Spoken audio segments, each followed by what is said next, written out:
Item ಯಾವುದೇ ಇರಲಿ try ಮಾಡಿ ಆಚಿ ಚಿಕನ್ ಮಸಾಲಾ.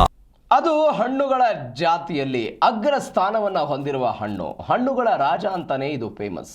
ಹಣ್ಣುಗಳ ರಾಜ ಮಾವಿನ ಹಣ್ಣಿನ ಮೇಳವನ್ನು ಕೊಡಗು ಜಿಲ್ಲೆಯಲ್ಲಿ 6ನೇ ಬಾರಿಗೆ ಆಯೋಜನೆ ಮಾಡಿದ್ದು ಜನರಿಂದ ಸಖತ್ ಪ್ರತಿಕ್ರಿಯೆ ಸಿಕ್ಕಿದೆ.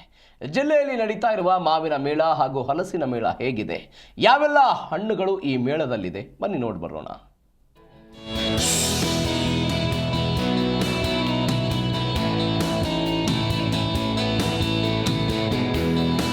ಬಗೆ ಬಗೆಯ ಮಾವಿನ ಹಣ್ಣು, ಘಮಘಮಿಸುತ್ತಿರೋ ಹಲಸು, ನೋಡಿದೊಡನೆ ಬಾಯಲ್ಲಿ ನೀರೂರಿಸೋ ಬಗೆ ಬಗೆಯ ತಾಜಾ ಹಣ್ಣುಗಳು, 10ಕ್ಕೂ ಹೆಚ್ಚು ಮಾವಿನ ಹಣ್ಣಿನ ಪ್ರದರ್ಶನ, ಮಾರಾಟ.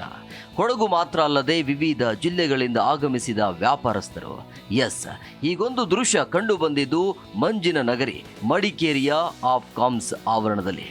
ನಮ್ಮ ಮಡಿಕೇರಿ ಹಾಪ್ಕಾಮ್ಸ್ ವತಿಯಿಂದ, ಅದು ಹಾರ್ಟಿಕಲ್ಚರ್ ಡಿಪಾರ್ಟ್ಮೆಂಟ್ ಅಂಡರಲ್ಲಿ ನೇತೃತ್ವದಲ್ಲಿ 6ನೇ ವರ್ಷಕ್ಕೆ ಹಾಪ್ಕಾಮ್ಸ್ ಸಭಾಂಗಣದಲ್ಲಿ ಅದ್ಭುತವಾಗಿ ಮಾವು ಮೇಳ ಅಂದ್ರೆ ಮ್ಯಾಂಗೋ ಫೆಸ್ಟಿವಲ್ ಅಂತ 6ನೇ ವರ್ಷದಿಂದ ನಮ್ಮ ರಮೇಶ್ ಅಣ್ಣ ಅವರು ಇರ್ಬೋದು, ಸಮಸ್ಯೆ ಅಧ್ಯಕ್ಷರು, ಹಾಗೆ ಮಧು ಅವರು ಇರ್ಬೋದು, ಅದೇ ರೀತಿಲಿ ನಮ್ಮ ಮುನ್ಸಿಪಾಲಿಟಿ ಅಧ್ಯಕ್ಷರು ಇದ್ದಾರೆ, ಅದೆಲ್ಲ ನಮ್ಮ ಸ್ನೇಹಿತರುಗಳು, ಹಾಪ್ಕಾಮ್ಸಿನ ಎಲ್ಲ ಪದಾಧಿಕಾರಿಗಳು ಇದ್ದಾರೆ.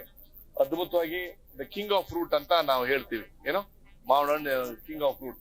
ಕೊಡಗು ಜಿಲ್ಲಾ ಹಾಪ್ಕಾಮ್ಸ್ ಹಾಗೂ ತೋಟಗಾರಿಕೆ ಇಲಾಖೆ, ಜಿಲ್ಲಾ ಪಂಚಾಯತ್ ವತಿಯಿಂದ ಇಂದಿನಿಂದ 3 ದಿನಗಳ ಕಾಲ ಮಾವು ಹಾಗೂ ಹಲಸಿನ ಮೇಳ ಆಯೋಜನೆ ಮಾಡಲಾಗಿತ್ತು.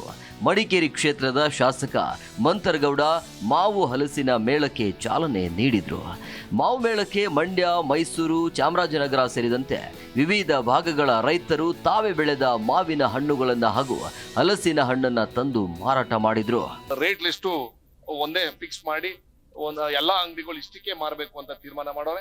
ಕೆಲವು ಸಸಿಗಳು ಅಂದ್ರೆ ಸ್ಯಾಪ್ಲಿಂಗ್ಸ್ ನರ್ಸರಿನೂ ಮಾಡ್ಕೊಂಡವ್ರೆ.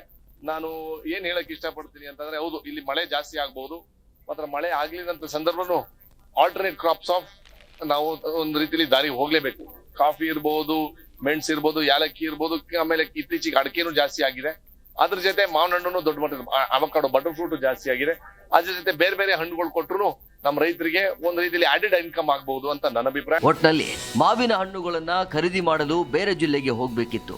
ಆದ್ರೆ ಬಗೆ ಬಗೆಯ ಹಣ್ಣುಗಳನ್ನ ಒಂದೇ ಕಡೆಯಲ್ಲಿ ಎಲ್ಲಾ ತಳಿಯ ಮಾವಿನ ಹಣ್ಣು ಸಿಕ್ಕಿದ್ದು ಜನರು ಖುಷಿಯಿಂದ ಖರೀದಿ ಮಾಡ್ತಿದ್ದಾರೆ. ಮೇಳದಲ್ಲಿ ಕೊಡಗಿನ ಜನತೆ ಸಖತ್ ರೆಸ್ಪಾನ್ಸ್ ನೀಡಿದ್ದು, ಇನ್ನೆರಡು ದಿನ ನಡೆಯಲಿರುವ ಮೇಳದಲ್ಲಿ ಮತ್ತಷ್ಟು ಸಂಖ್ಯೆಯಲ್ಲಿ ಗ್ರಾಹಕರು ಆಗಮಿಸುವ ಸಾಧ್ಯತೆ ಹೆಚ್ಚಿದೆ. Lohit Magalumane, Zee Kannada news, Kodagu.